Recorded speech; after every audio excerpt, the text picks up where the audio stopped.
Every great platformer starts with a leap, but behind that simple press of a button lies one of the game design's greatest lessons: how players learn to move. Jumping may seem trivial, but it's the foundation of trust between player and game.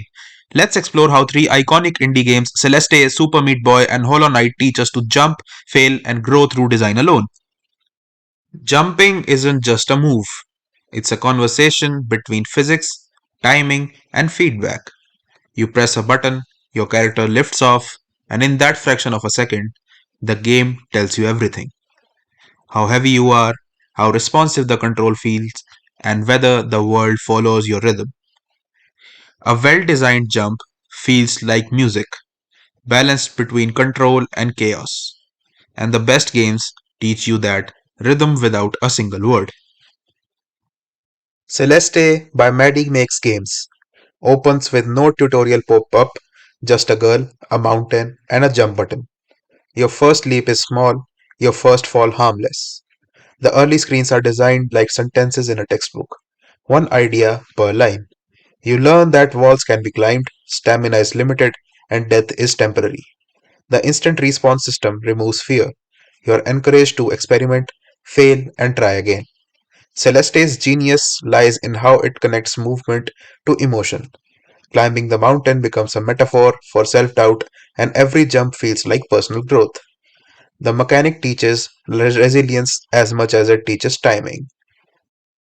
Then there is Super Meat Boy, a completely different philosophy. No dialogue, no checkpoints, no mercy. Your first jump probably kills you, and your second. But that's the point. The game is brutally honest. It teaches by punishing mistakes instantly and rewarding precision. Every death is feedback, every retry is practice. The fast respawn loop turns frustration into momentum. You start thinking in terms of rhythm, velocity, and wall angles. In less than 10 minutes, you've gone from chaos to mastery, not because someone told you how to jump, but because the game forced you to learn. Finally, Hollow Knight by Team Cherry, a game that teaches patience. In the beginning, your movement is limited, a small hop and a simple slash. But the world around you whispers possibilities, unreachable cliffs, ledges just out of reach. You start imagining what you could do if you had a better jump. When you finally earn the Mantis Claw or Monarch Wings, it's not just an upgrade, it's liberation. You return to old areas with new perspective. The game never told you how to jump higher, it let the world show you why you'd want to. This form of progression turns learning into exploration, teaching not just mechanics but curiosity.